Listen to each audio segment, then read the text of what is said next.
Hello, today is February 27th, 2011. We're meeting today with Mr. Harold Hagen at his farm north of Fort Collins, Colorado. My name is Brad Hoops. I'm the interviewer for the Northern Colorado Veterans History Project. Welcome, Harold, and thanks for sitting down to tell your story today. Well, you're very welcome. Let's start out, if we could. Tell us a little bit about yourself, your date of birth, where you were born, a little bit about your family. Well, actually, I was born November the 18th, 1924, in a little town in Minnesota called Plummer. It's a nondescript small farming town, and I lived there for the first 5 years of my life. And of course, that was a period leading into the Depression, and so my father left a white-collar situation that he was in Minnesota and moved west and took a job in clerking in a hardware store in Jackson, Wyoming. And so I had the wonderful opportunity to grow up in Jackson, Wyoming before it became inundated with tourists and the way it is right now. Yeah. So I had the best possible experience you could possibly have. Well, that's one question I always like to ask before we get into your military experience, the historical event of the Great Depression. Do you have much memory of that, and how did it affect your family? Or did it? It didn't affect him all that much because my father was very, very adaptable. He could do almost anything. I mean, yeah, he was white collar in Minnesota. When he got to Wyoming, he did everything from building superintendent to the National Park Service's house and built a dam for the power plant and went into the fur trade. He did just about everything to hold the family together, which he did very, very well. And how many brothers and sisters I did you have have? 3 brothers, no sisters. And how did you fit in that order? In the order, I was the youngest. Youngest? And talk a little bit about what life was like growing up in Jackson. It sounded like a wonderful time as a kid. Well, it was. It was actually, I had the best of both worlds, and it did actually shape a lot of the things that I did in the future. I mean, that I did after the war and later on in life. Because I lived equidistant from the best fishing stream in the United States, Flat Creek, the same distance to the ski hill, Snow King Mountain. So in the summer I had fishing galore, in the wintertime I had skiing like you wouldn't believe. So you couldn't ask for a better life than that. Wow. So it was about as close to perfect as you could find. Now, had your family picked up skiing in Minnesota, or was it something you learned? It was something we picked up in Wyoming. Wyoming? And you went through obviously through the school system there in Jackson and graduated what? From the Jackson Wilson High School, I think it was in 42, class 42? of 42, I'm not sure. Okay. I don't remember the date, Yeah. but I think it was 42. Well, so graduating in 42, thus then, do you remember what you were thinking and how you felt when you heard about Pearl Harbor? Well, probably as isolated as we were in Jackson, we didn't have all the newspapers, we didn't have an awful lot of information, but we had enough. We knew what was going on. And of course everybody was extremely concerned. I mean, war hit everywhere, so there wasn't anybody that was not affected by it. Yeah. Well, and your older brother went into the Air Force. Pardon? Your oldest brother went into the Air Force. Well, my oldest brother, Harvey, he actually started training in private flying before the war, so that by the time the war really hit, he was in the service, the B-25 pilot. Went in the Air Corps. Okay. In the Air Corps, and flying out of Africa. Hmm. But he was killed. Oh. There was a sabotage. Apparently Germans or somebody got into the gasoline supply as they were ferrying B-25s down to Brazil and then flying across to Africa. Right. And so he was killed early on in the war. So now, once you graduated from high school, take your story from there. Well, I was fortunate enough to have a 4-year scholarship from the high school to the University of Wyoming. So I spent my freshman year, just after graduation, I spent my first year there. And of course, it gave me an opportunity, I guess, to make decisions about what I would do. I had the situation where I could have stayed out of service. there was a ruling, I guess, that if you're the youngest of 3 boys or something like that, that you didn't have to go into service. But my mother was not persuasive, or didn't. She said it's up to me to decide what to do. So my older brother, just older than I am, Tiny or Grant Hagen, he joined the 10th Mountain Division. But he had good reason. It was just forming at that time, and forming here in Colorado, actually. And he was a far better skier than I ever was. A better mountaineer, better all the way around. But I admired his choice of going into the 10th and considered it strongly. It was a sort of a funny situation in a way.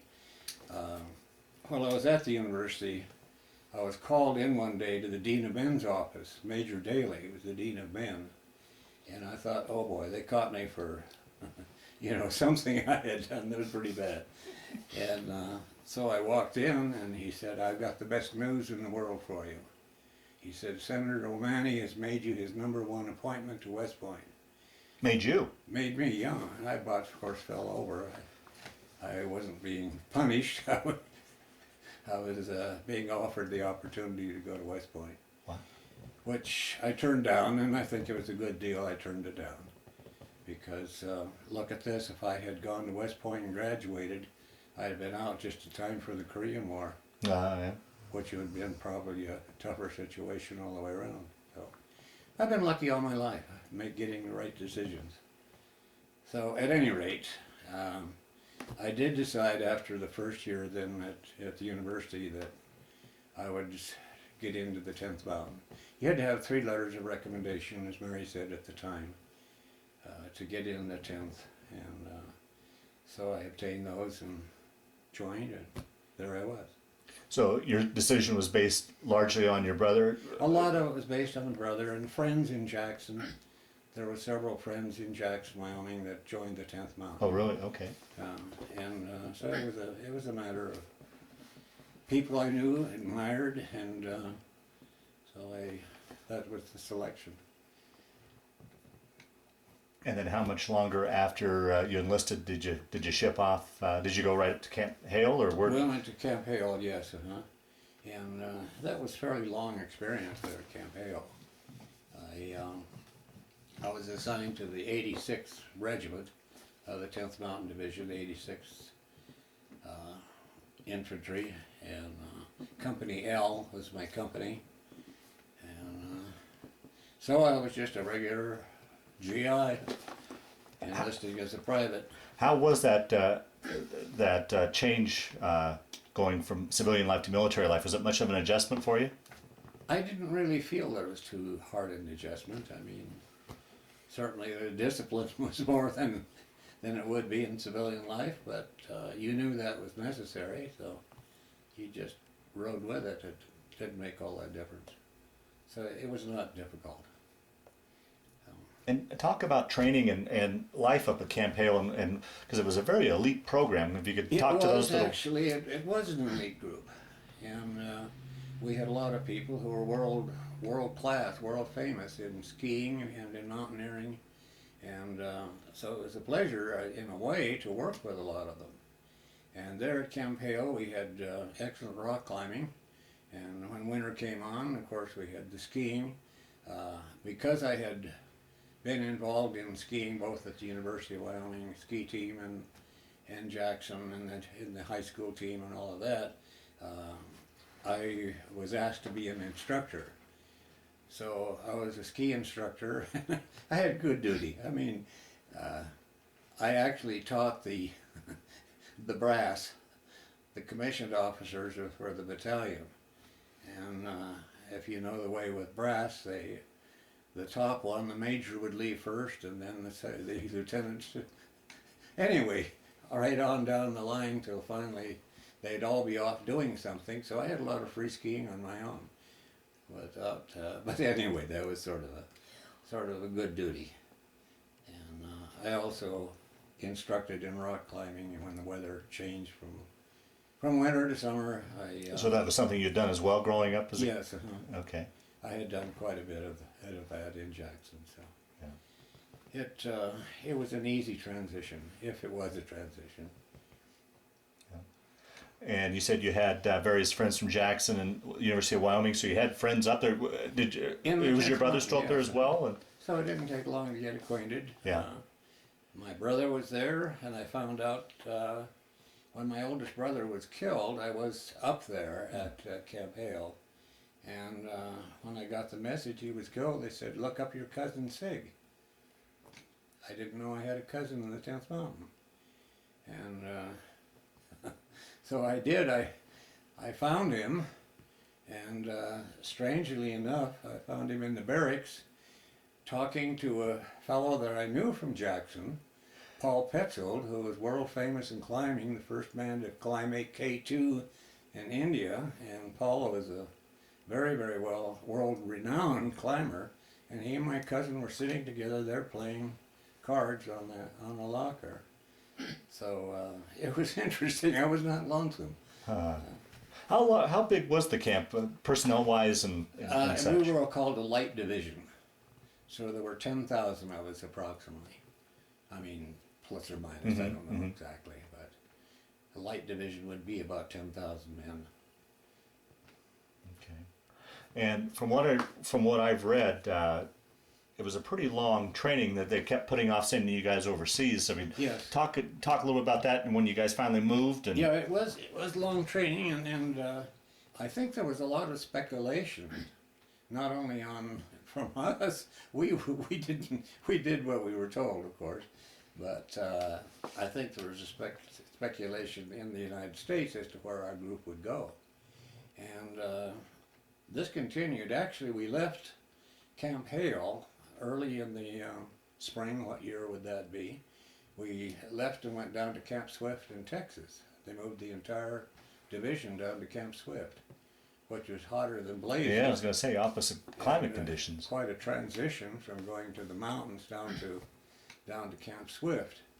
And the interesting thing was, it was very noticeable that we had a lot of Chinese officers that were mixed in, and they were conspicuous in several ways. And I'm sure a lot of that was to show anybody who was watching that we could be probably going anyplace. So after Camp Swift, we were loaded on trains and sent down to Newport News in the East Coast, and boarded a liner and headed for Europe. We didn't know. Well, that segment of the trip always begs the question. Here was this landlocked boy from Wyoming. How was that sea trip for you? Did you get your sea legs, or how was the trip across the Atlantic for you? Crowded. Yeah. Actually, they only took our regiment first. I mean, they split the division up, and I suppose there were reasons for doing that. So my regiment was sent over first, the 86th, and but it was, it was crowded like they are on all troop ships. But what do you do? Yeah. But you didn't get seasick, or how did it personally It was work? kind of humorous though on the trip. When we boarded the ship at Newport News, there were Red Cross ladies standing there as we boarded the ship, and I was so loaded with gear. We had special equipment and all. I was so loaded, about all I could do was stick my finger out, and she hung a donut on my finger. And we landed in Naples. Here were Red Cross ladies with a cup of coffee. So I had coffee and donut, but it took me a whole ocean to get the coffee after the donut. So I thought that was kind of an interesting. But on the way we did what we could. We were of course not allowed to come up on deck too much. Very, very rare that we would be allowed to come up on deck. Now, were you in a convoy or were you solo? We were in convoy. Was there any not worries in a of large convoy? Any worries of U-boat attacks at all on the trip over? Well, we didn't have any problem that I know of. There could have been problems that I didn't know. We were, as an enlisted guy, you don't get all the big news. Yeah. But what would you do for that passage to pass the time with all the downtime? there's always poker. Was it? Okay. So I got fairly good at playing poker. And you said when you loaded the ship that you were loaded down with specialized equipment. What was your specialty? What would you trained for specifically, or were you just? We were all trained in the same way. For Okay. any eventuality, we had to be prepared, as I guess, for whether we were going to hit high mountain snow conditions or whether we're just going to be rock climbing to move across the Apennines. We didn't know. Yeah, yeah, I mean, we were the last to know. yeah. Right. And where did you guys land? We landed in Naples. Naples. Okay. Naples had already been taken, Okay. so it was reasonably secure. And we landed in Naples, and then we spent, I guess that's where I was spending Christmas, was in Naples. And then we loaded on board an old Italian freighter at night, and kept down below deck. We weren't allowed to go up at all. And so we sailed. This was just not the entire regiment. I think probably 3rd Battalion, I'm not sure. Or, well, I don't know how many of Yeah. us were on board. Fair enough. But a bunch of us were crowded in to this Italian freighter. And we landed in Leghorn. Livorno is it in Italian. And then Leghorn was close to the fighting area. So we moved from there on up into the mountains of the base of the Apennines. And they didn't keep us in large numbers. Interestingly enough, I was a squad leader at the time. And I was just a buck sergeant squad leader. I should have been a staff. They always kept telling me, well, the paperwork isn't finished yet. But anyway, it didn't make much difference. I was a squad leader, and so I had about 12 men that I was in charge of. And for some reason, we were sent on all kinds of patrols when we got up there. It made it interesting. It was like chapters in a book. That rather than being quartered with the main part of the regiment, or even the 3rd Battalion, my squad was singled out, and we had these patrol assignments. And Sort of recon type of things? Pardon? Recon type of reconnaissance type of patrols, or yes, what? several different. I can talk about several of them. Yeah, please do. Yeah, please feel free to talk about anything. They were Absolutely. very interesting to do. I remember one of the first ones was in the little town of San Marcello, and we moved down into this town and ready to go up onto into the mountains, moving up there. And we went by this door of a house. Somebody came up, Beniqui, come in, and well, we did. I guess you'd be polite, and so we went in, and so they had a glass of vino, and I was a little bit suspicious there. I told them, okay, 1 glass, that's it, period. And so then they started asking around the group, who was the youngest member of the squad? And I didn't like that, but it turned out the young man from California, Ed Enders, tremendous young man. And he was the youngest, and they sort of led him off into the corner. And then they took the wraps off a radio, and we listened to Glenn Miller from Africa. And here they had radio. They were looking for the youngest guy, and this didn't look all the way we wanted it to. And about that time, up on a balcony upstairs, the door opened, and here came this little kid. He couldn't have been over 4 or 5 years old. And he looked and he said, "Oh, Americans! 1, 2, 3, 4, 5, 6, 7, 8, 9. About the time he hit 10, I had the squad out of there. Because I guess they were still, they obviously fascists. So I did turn them in, and apparently they were taken care of. Wow. Oh. But anyway, this was sort of, a lead into it, that they were still trying to find out who we were. And on some of the patrols, after it was all over, I got to thinking that, some of these patrols weren't really what they thought they might be. Some of them we were out looking for prisoners if we could find them, and but the others, a lot of times we'd be out into an area, sent into an exposed area, and the German 88s would open up on us.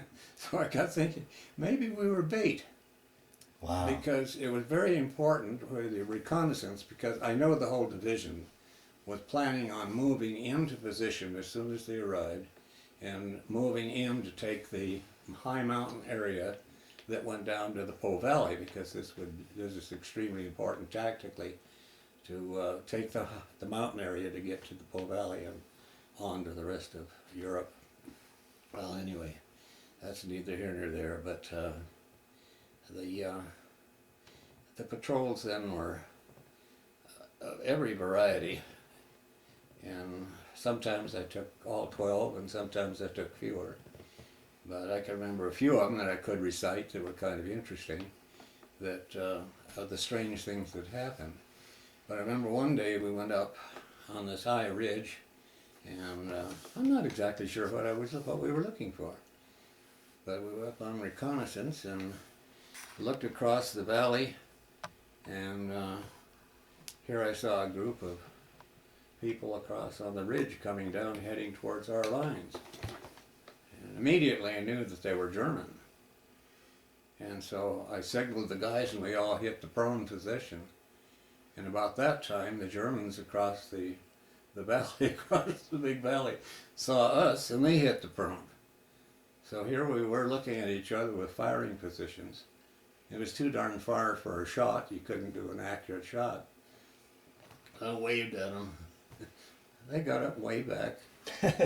So they went down into our lines and we went on up into theirs.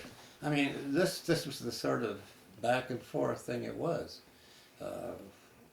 I remember another one that was kind of interesting. We were into an area that was pretty touchy, and we had to take refuge in an old Italian farmhouse, and we took turns standing guard at the doorway.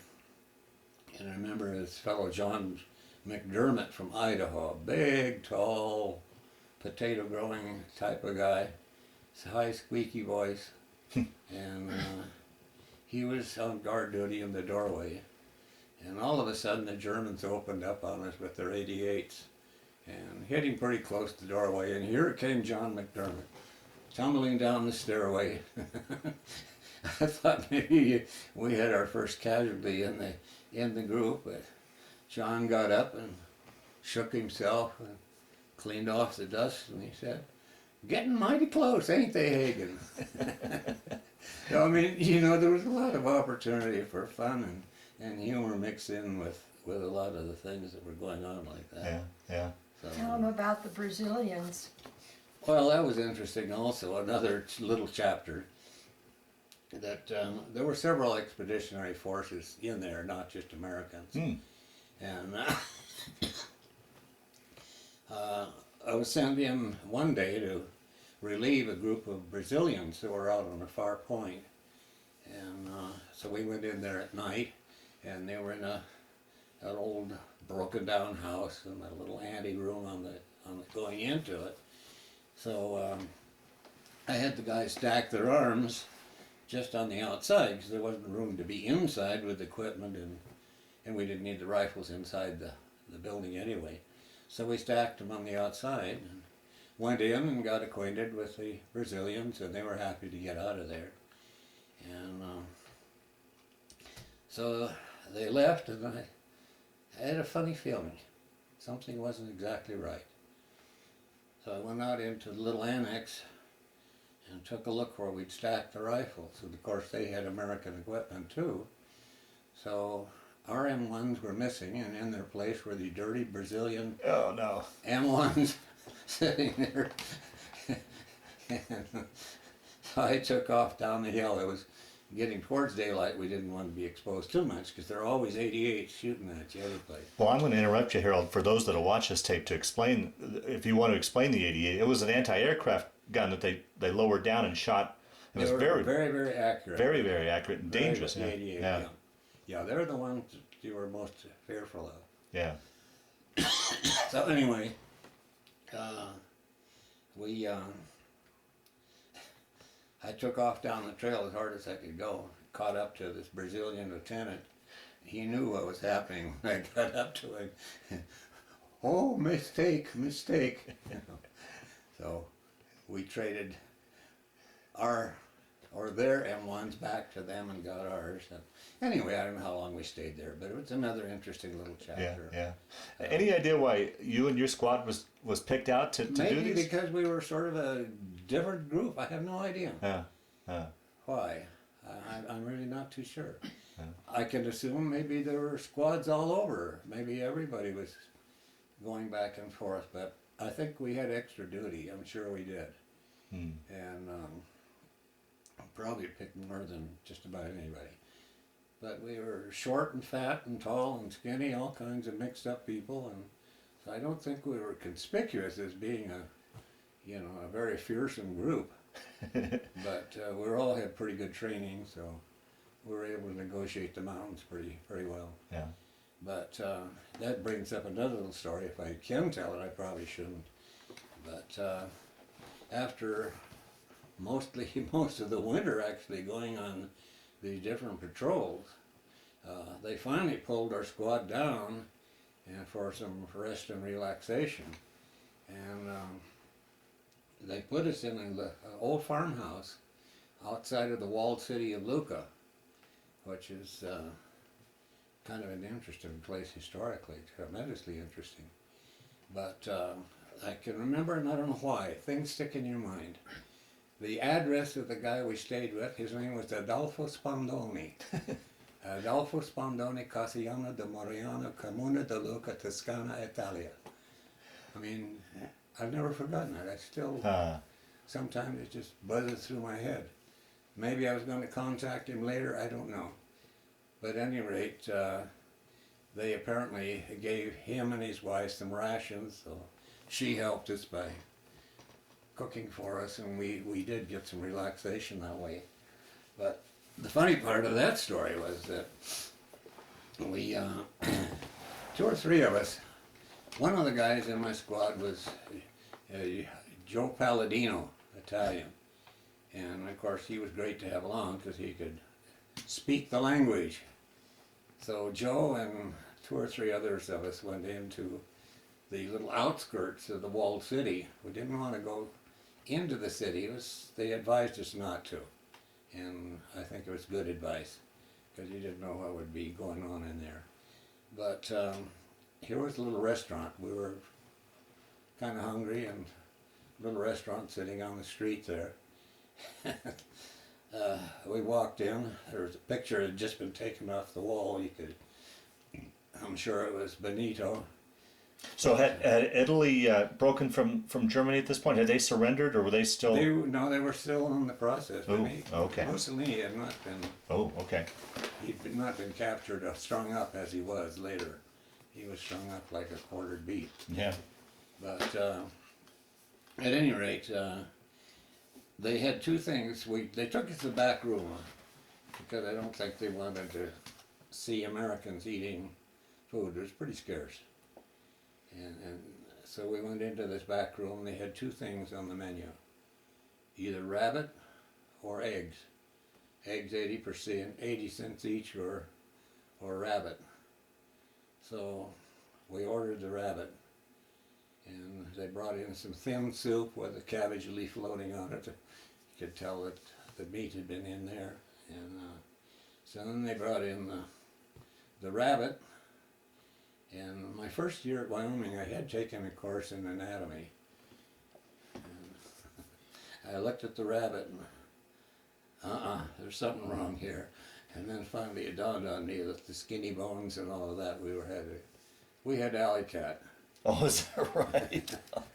So we turned back the alley cat and ordered the eggs at 80 cents a piece. So it was kind of interesting. I can't. But anyway, it was a good little experience of going through that. Well, along those lines, talk a little bit about outside of that. What were living conditions like for you, as far as your sleeping conditions, food, and just general living Whenever we conditions? got back to the main part of the company, or even the main part of the battalion, not all that bad. They ate a lot better. We ate an awful lot of K rations and C rations when we were on patrol. As a matter of fact, that's about what we lived on, C and K rations. And but when we went back there, then the food was good. I mean, our company cook was right up there amongst the best. But I can remember sometimes it was pretty tough serving, and I could sometimes eating at night on tables they would try to set up in these villages, and things swarming under the table. Oh boy! Not puppy dogs, little kids going for scraps. Wow. So it was interesting. But Now, when you were out on patrol, would you guys secure a farmhouse to sleep in, or would you dig foxholes, or where would you bed down at night? usually old abandoned houses, if we could get to them. If we didn't, we sometimes camped out. But usually there were enough old abandoned houses, along the hillside there that we could find shelter in them. Not always that comfortable, but Were you able to? You felt like you got enough sleep during that time period, or were you, I don't know. yeah? Okay. Well, we must have, because a lot of times we couldn't go out, except at night to move from one place to the other if we were in a vulnerable spot. Again, where the 88s had some sort of control on us. Didn't I they? remember one time again about that was kind of interesting. We talk about our being the ski troops, and they built hundreds, thousands of skis for our group. As far as I know, nobody ever went on a total ski patrol. Maybe a few of them did for glamour shots or something, but no skiing. But on one trip, we were going to go in for prisoners, and they combined my squad with a couple of others. I don't know. I was not in charge of that, but they made me in charge of teaching guys how to use snowshoes. And here were the 10th Mountain guys that had trained on skis in Camp Hale. That's all we trained on. And here they brought in, I think, about 50 pair of snowshoes. And so I don't know how many of us were assigned to teach them very quickly how to walk on snowshoes. And so we went, started out on this patrol at night. The idea, supposedly, to gather prisoners, and it was awful. I mean, guys, a single file going through the narrow little canyon and tripping on their snowshoes. And the night went pretty fast. As a matter of fact, dawn started coming on, and about that time the 88 started coming in. But the snow was probably about a foot or two deep, and so I don't know who gave the order, whoever was in charge, to off with the snowshoes, and we stacked them next to a tree or a couple of trees, and then took off on foot because it's a lot easier to get back down out of there.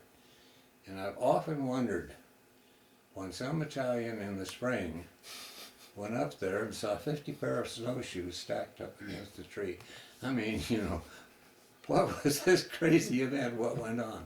But, I mean, there were a lot of things like that. Yeah. There was a lot of humor in it, really. Yeah. So, Yeah. So you said a good part of the reason for you to do these patrols was because the rest of the 10th was going to eventually move up that way. Did you guys eventually then move yes, the front actually, lines? of course, in time. We weren't, privileged to know what was going on. Yeah. But after our regiment moved in and we did into the patrol work and all of that, then the 85th and the 87th regiments moved in. And of course the idea then was to make a massive movement in to take the mountains that guarded the Po Valley and the route going into the Po Valley. And there were some interesting experiences there. One of the routes going down, one of the main routes was right below a very, very steep little ridge called Riva Ridge. And fortunately my group wasn't asked to do it, but one of the groups of guys that were pretty darn good climbers, the Germans didn't think that anybody could go up that ridge. So they left it, you know, pretty well unprotected. And so a group of our guys went up the ridge, climbing at night up the rocks, and got to the top and overpowered the Germans and took over that position. That helped to clear one avenue going in. And then our job was to clear some of the other flanking mountains that were adjacent to them. And I can remember then they started bringing up other units, so we became more than just a squad, larger group. And I remember the night when we made the main push, heading up to take the ridges over the valley, and that was kind of an interesting and kind of a tough assignment. Well, it had to be tough, I imagine, being on the low end of the fight, trying to work your way up. We had to work our way up through, and it's tree covered as well as rock, a lot of heavy rock in there. And I remember when we finally got to the top of this one ridge, or very close to the top of it, it sort of leveled out, and the daylight was just coming on, and here was a haystack. I mean, you know, that time of winter and no animals around, I mean, it didn't look right for the haystack to be there, and it wasn't. It turned out to be a machine gun nest, and with snipers all the way around, and there was a minefield in front of it, so it had a pretty good position in there. So that's where I ended my trip to Italy. Harold, you told me one time that you were on patrol and all of a sudden you got a radio call that the Germans were moving down and there was nothing they could do to help you. Well, yeah. We just had to stay up there until we found a way out. There were a lot of little things like that. I mean, just hitting some of them. And we had a whole winter to go on these patrols. So anyway, on that one where I got into that, it was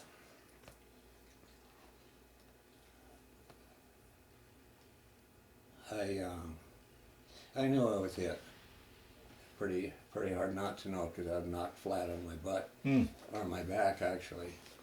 And Eddie Enders, the big guy, was right next to me as being the BAR. He was my BAR man, and he was killed immediately. And I think that his body sheltered me. So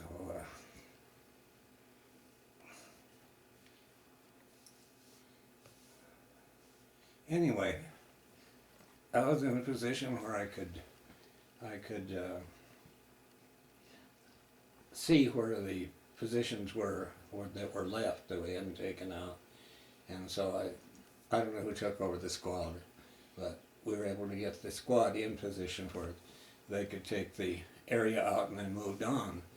But that left a funny situation that I knew that I'd been hit pretty good. Where did you get hit? Through the arm. Okay. And I knew I was bleeding pretty good in there, but had a winter jacket, which acted very nice as a sponge, you know.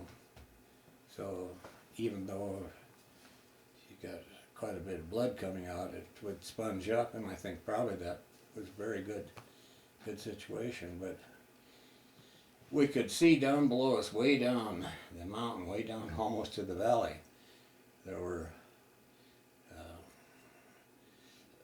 guys with stretchers picking up wounded, actually picking up some of the Germans, which I did not think was too good an idea, but I tried to signal them to come up, and they would not come up. They just let us go, so it's, you know, you make a decision. I mean, you stay up there and wait till all the blood drains out, or you try to get down. So I rounded up a couple of guys that were still alive, and took them down the mountain, went down through a minefield, got down, and that's where we ran into all of the newsreel guys and all the rest of it were down below the mountain. And so that, you heard that part of the story. Were you in a lot of pain? You Or- don't know. or are you running on adrenaline, I or- think I was probably full of adrenaline Yeah. and pretty well shocked. It was kind of an interesting story about that. And again, my luck was tremendous. Very lucky person my whole life. And I don't know how I got the word back, but somebody got word back to me in the hospital that they had picked up my rifle from that encounter. And it's the only M1 rifle that I've ever seen that had a curled stock. The wood in it was beautifully curled. And what had happened, of course, you go in, you know, in a firing position, either with grenades or firing, you're up here. And why that bullet that went through didn't go through my arm, it tore the arm pretty good up, pretty good. Why it didn't go into the chest? Well, they told me what they found on the rifle. What had happened, apparently the bullet that went through the rifle was carried by the grain that curled and blew the butt plate out of my rifle. So that was pretty neat. But then he got down and he went to an aid station. Pardon? You went to an aid station. Well, I finally got down where all this was happening, and there was an aid station there. And I went to into the door of the aid station, and I think I need some assistance. And the medic there looked at me and said, "What's your regiment?" And I said, "Company L86. This is the 85th. We can't treat you here." Can you believe it? I mean, I was flabbergasted by the whole thing. Particularly after sitting on top of the hill and watching them taking care of German. Took care of Germans. Actually, one of them I took off the stretcher. So anyway, they said they couldn't take care of me. So I started walking down this roadway towards, I said, where's the 86th? Where's an 86th medic station? And down the road a little ways. So I started down there. I got as far as an army jeep. I don't know whether it was a general or what the hell. But anyway, I got to the jeep, and I can remember crawling onto the hood and collapsing. And the next memory I had was in Leghorn, Italy, in a hospital in Leghorn. So it was interesting. But you also told me you were lucky because you had that neurosurgeon. Oh, there in Leghorn, oh, I had best medic in the world. Was able to sew the arm back together. So, and that was kind of funny too, because my passion in life was fishing and skiing. And you know, you can't fly fish too well with an arm that isn't operable. So that's where the surgeon put it back together. And then later on in the other hospitals that I was in hospitals for 9 months before I finally got out. And they built a brace with a metal prod on here and attached it up on the arm while they're getting it to heal and doing the surgery on it.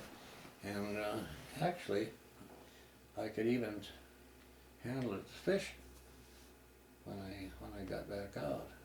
So, anyway. Now, during this time,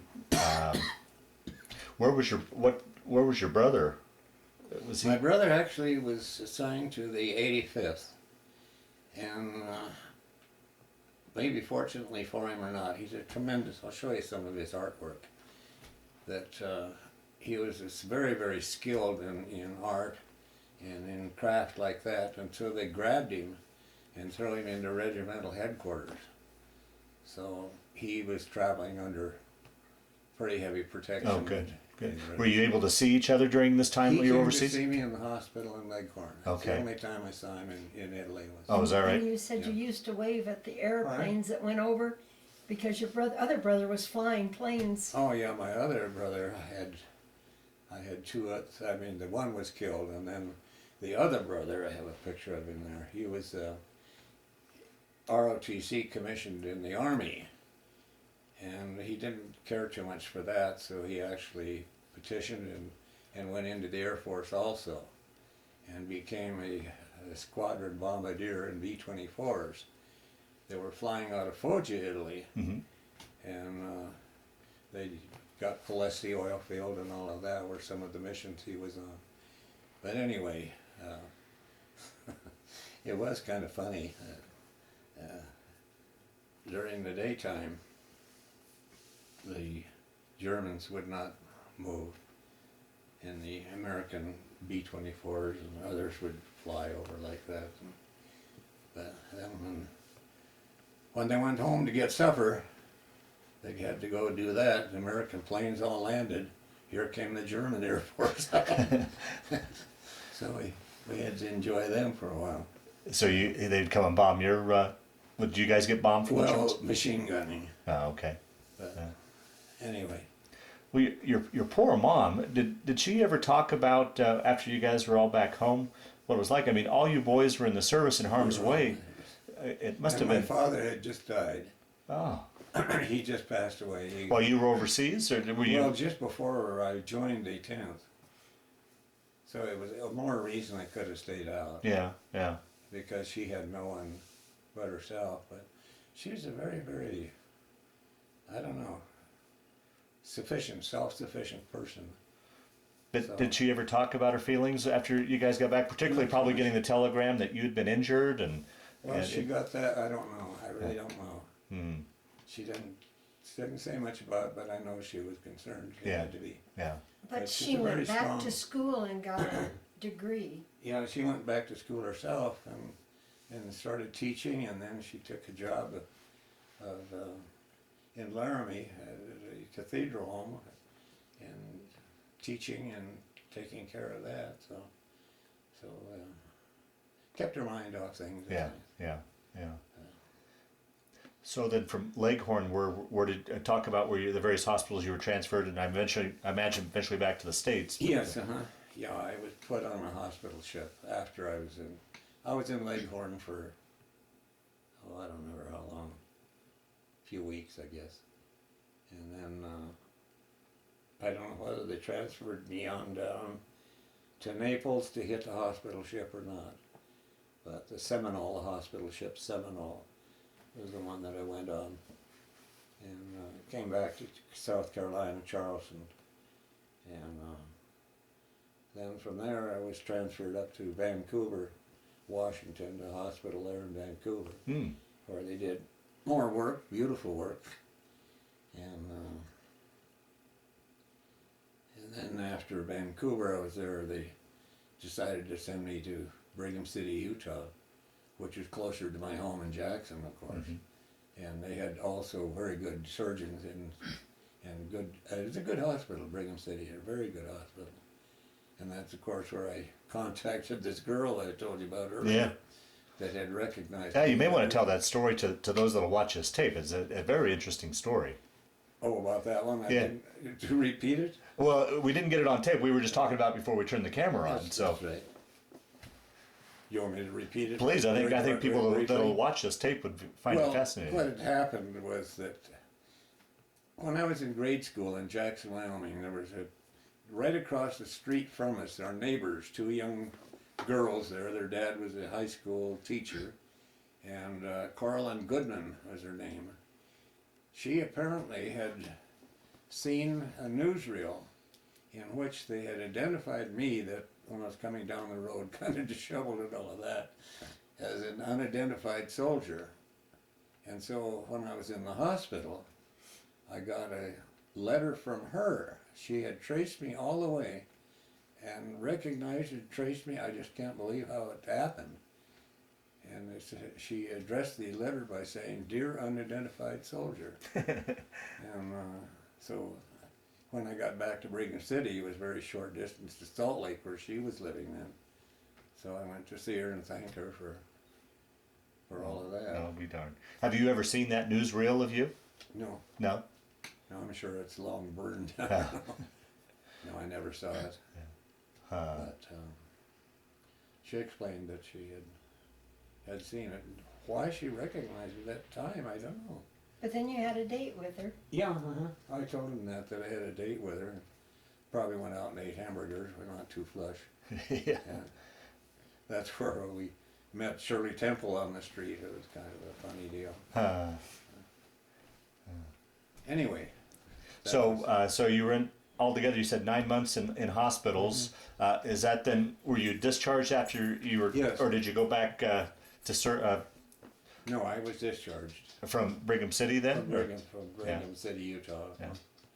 So Yeah. we immediately went back to Jackson, Wyoming. My mother at that time was, she had rented her house, so she didn't have a place there, nor did I.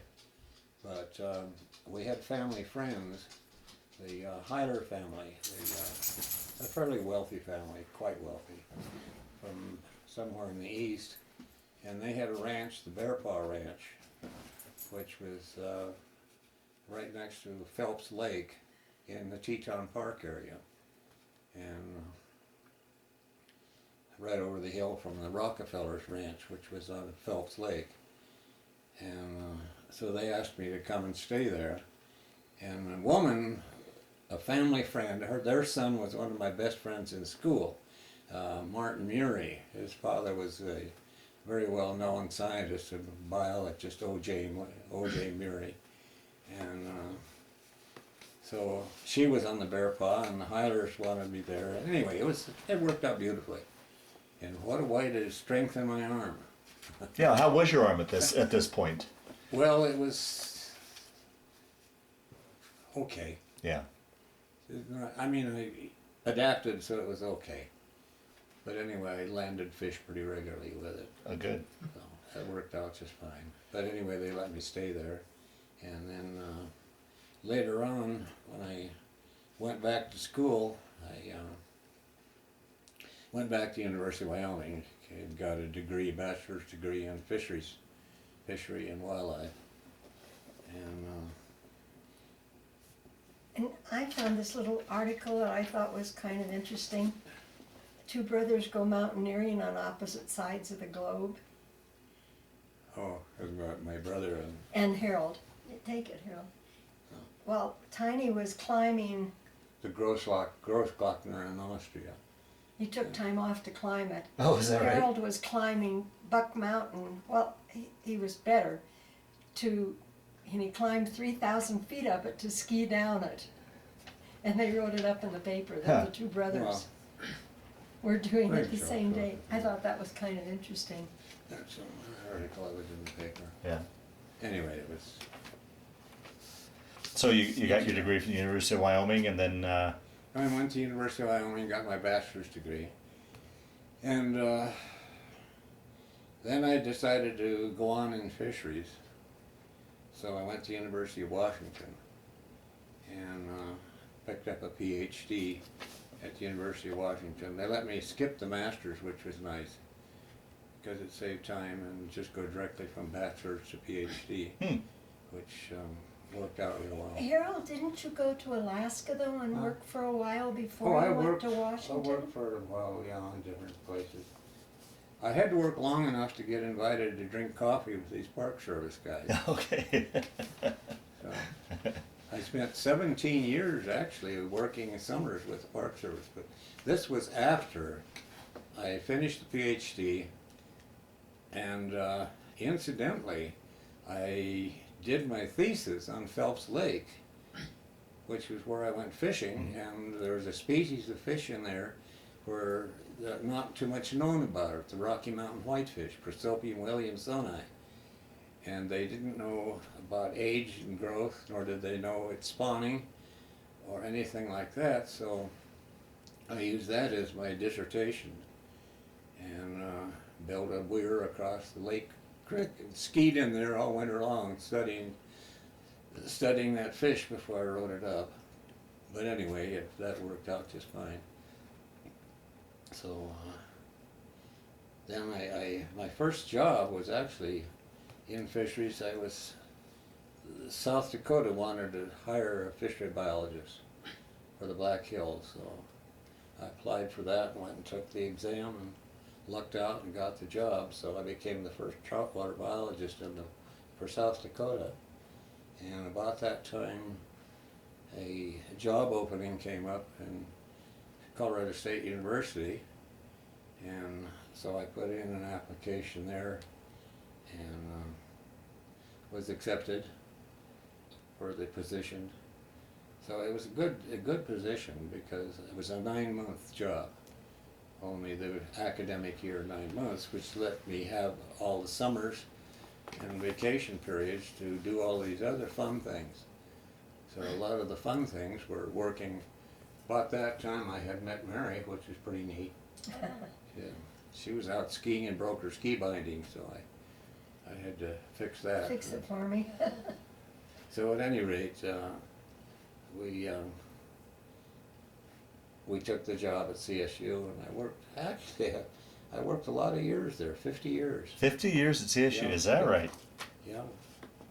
And that has a funny story to it also. I probably shouldn't keep digressing into all of this stuff. No, please do. But I remember when my 45th year came up at CSU, they had a big assembly of all the faculty, and the president was up there on the stage making all of these, and they had a couple of pictures sitting on the stage. Well, a fellow in mathematics, a very good friend of mine, Elmer Remingay, who's a statistician, he was 45 years and I was 45 years. So they recognized us, and we were each given this picture with a little doodad on the bottom of it. And mine was a mountain sheep, which is very appropriate for CSU.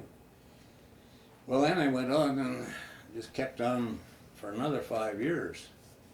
And by that time, I was the only only one that had gone 50 years. So they had another big one. So they had it on the stage, and here was another picture, and I looked at the picture, and this can't be. So they went ahead and made the presentation. It's the same damn picture of the mountain sheep.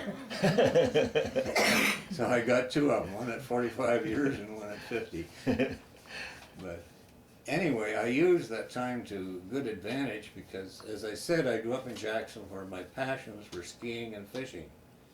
So taking my advanced degree in fisheries, and it worked out that about that time I guess they needed fishery people here and there, so a lot of agencies hired me, and a lot of it was overseas work, so I spent a lot of time in Central and South America working for different agencies. The Republic of Chile, for example, was very interested in the possibility of farming salmon, because the mountains, the Andes, and all of the water coming down from there was a possibility of mixing with seawater and making a good media for salmon farming.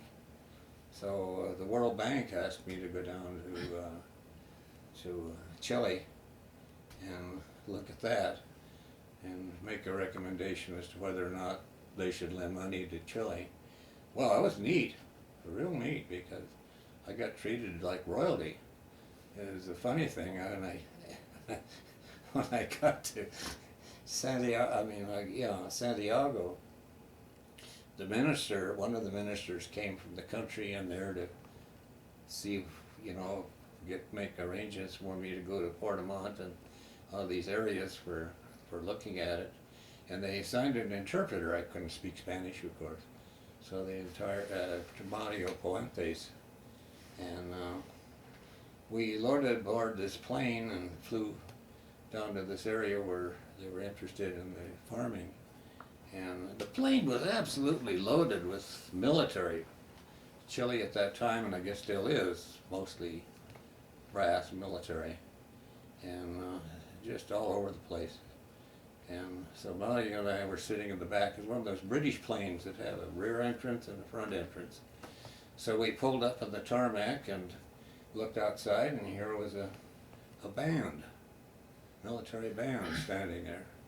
So all of the brass got off the front of the plane, and they went by and saluted the military, and the band stayed there.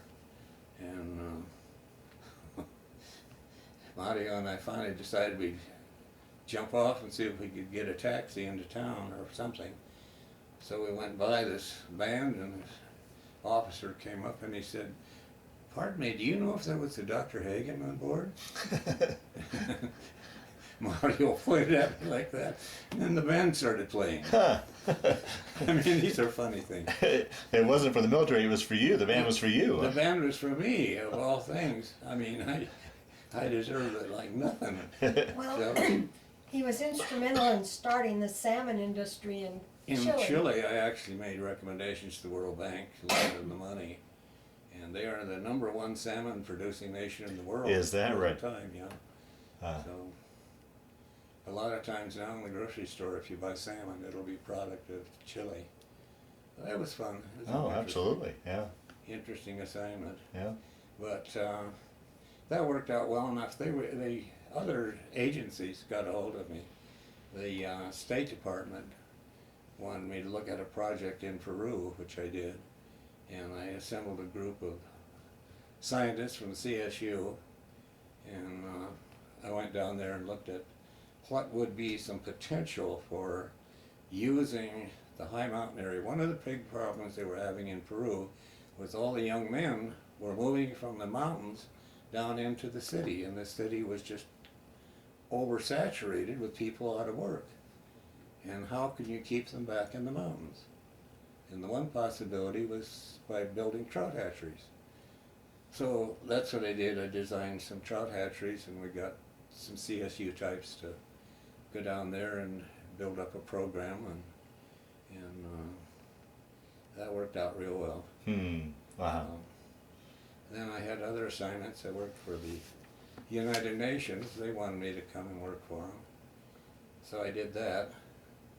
And then, the Peace Corps asked me to come, and I went 2 places for Peace Corps, didn't I? Before they got unpopular. Who did you go to Ecuador for? I went to Ecuador for, I don't know, whether that was Peace Corps or World Bank, I'm not sure. Maybe United Nations. Anyway, it was... Oh, sounds like a fascinating career. It was a fun career, yeah. Yeah. I mean, they just didn't have a lot of good fish types, I guess. They needed somebody to talk about fisheries, and Yeah. I talk. And you were in Guatemala, Yeah, I went to Guatemala also. I think that was for Peace Corps. and you were in Jamaica. And I went to Jamaica, yeah, that was for the US State Department. I went to Jamaica. But they had a poverty situation as well. And so they had imported some ideas from the US on farming for tilapia, but they were using some of these, like they do in the South, for catfish farms, great big bodies of water. And so it didn't take a genius to go down there and take a look at if they're going to raise tilapia. What was happening was they were building them fairly close to the coast, and the water, as it evaporated from the surface in that hot climate, would pump water from the ocean. And so it was pumping water up along the side and was killing sugarcane. And they didn't know what was wrong. So as I say, it wasn't a very big deal. I just decided, I told them to, let's cut these rather than one big pond, let's make them 5 or 6 ponds. And cut down the evaporation and made it easier handling anyway. So anyway, those were some of the kinds of projects I got into. Yeah. Now, did your work ever take you back to Italy? Did you ever get a chance to retrace your We went back to steps? Italy, as a matter of fact, on that picture That's there. what the article is. There's a reunion with the article on that. So, through the years, then you went back to 10th Mountain Division reunions, Yes. and did you keep in touch with buddies through the years? and Very such? definitely. Yeah. As a matter of fact, we have a memorial every Memorial Day. We meet at Camp Hale, and that's a funny story too. That you're talking to a dead man. You probably didn't know that. Yeah. But you got me fooled. we had a memorial there for the killed in action in the 10th Mountain, and about 1 out of every 10 was killed. Oh boy. So we had a big memorial there of Italian stone with all the names inscribed on it, and I was standing there with one of my very best friends, Bob Creer, who now lives in Estes Park, and right next to us was our commanding general, General Hayes, and we were going down through some of the names of people buddies we lost there. All of a sudden, Bob just screamed out. He said, "My God, Harold!" He said, "There you are." What was going on? So I looked at it, and sure enough, here was my name on the memorial to the KIA. Huh. And the general was standing there, and he looked over at me, and he said, "You know, you look pretty good to me for a KIA." I thought that was pretty good. Yeah. They haven't taken it off. They threatened to take the Oh, name off. that's all right. It's still on there? If you ever go by Tennessee Pass, you stop and my name is on the memorial. I'll be darned. So I have to tell you something. We were going to go to Europe, and he couldn't get a passport because they didn't have any record of his birth, because he was originally named Donald. But anyway, I guess the courthouse burned down. I'm And worse than Obama in getting a passport. so I told Harold, I said, "You're the only person I've ever known who's never been born and is already dead." Which is rather unique. They wouldn't accept his discharge papers. Isn't that something? We got it straightened out. Yeah. Now there was quite a few famous people in the 10th. Bob Dole and a lot of a lot of people that started the Colorado ski Actually, industry. one of my very good friends started Vail, Peter Seibert. Pete was actually the instigator of Vail, and a lot of the others started several of the resorts around the country. Yes. I wasn't smart to do that. I built fish hatcheries instead. Yeah, yeah. Now, were you able to, with your injury over the years, were you able to continue skiing? Did you yes, ski through the years? absolutely, Yeah, yeah. And he Yeah. climbed that mountain with his, Right, oh, true, after yeah. his injury. It's just within the last few years that I've. That was my next question. Does it give you trouble at all, your injury? Has it through the years or It just does recently? now. I can't lift my arm, and I can't. And he can't use his hand. I can't use it to write or eat very well. I spill coffee, don't I, Ash? We all do. Anyway, Well, we'll start to wind down this interview.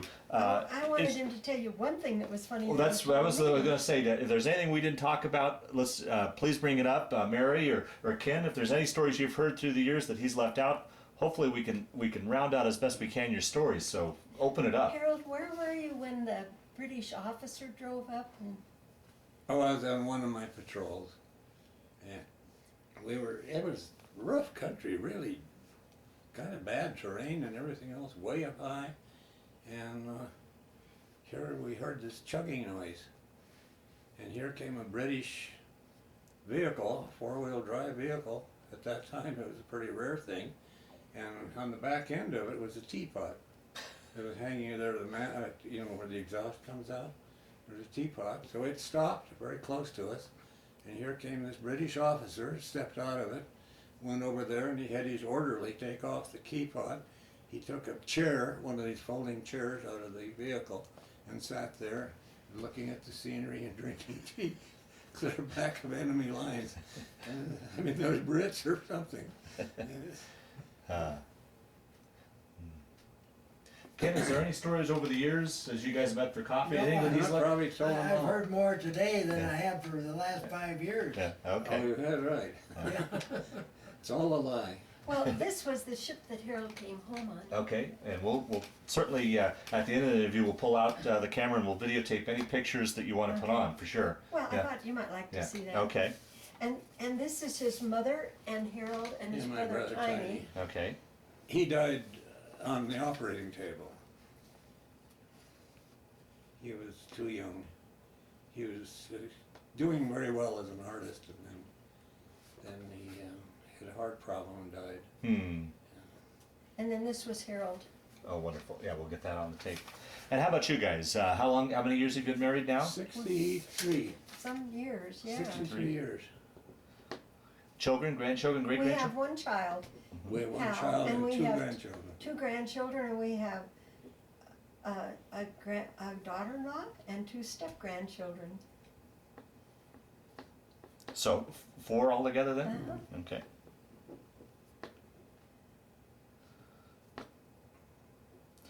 And one question I like to always ask, Harold, at the end of these interviews, how do you see that period of your life, your war experience? Did that change your life at all, affect your life at all, play a part in your life at all? Or was it simply just a chapter of your life you went through? How would you answer that?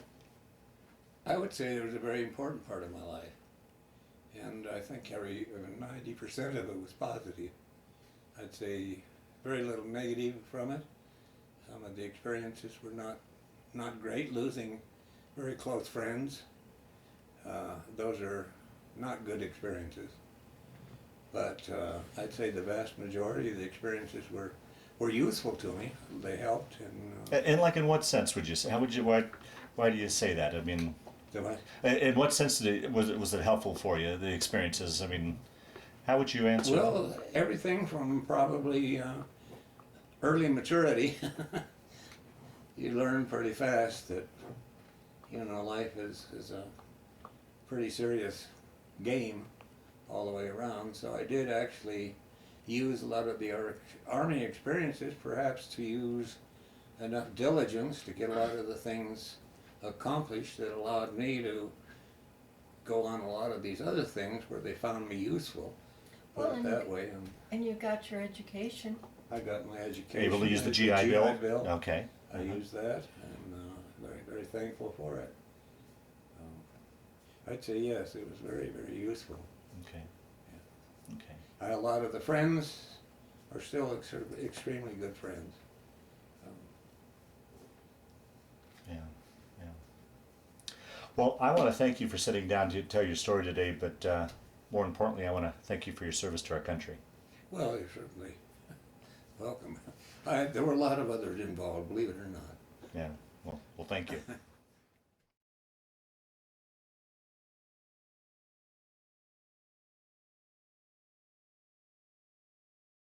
Was this taken stateside, or do you remember where this picture? That was stateside, yes. Okay, before you guys went over.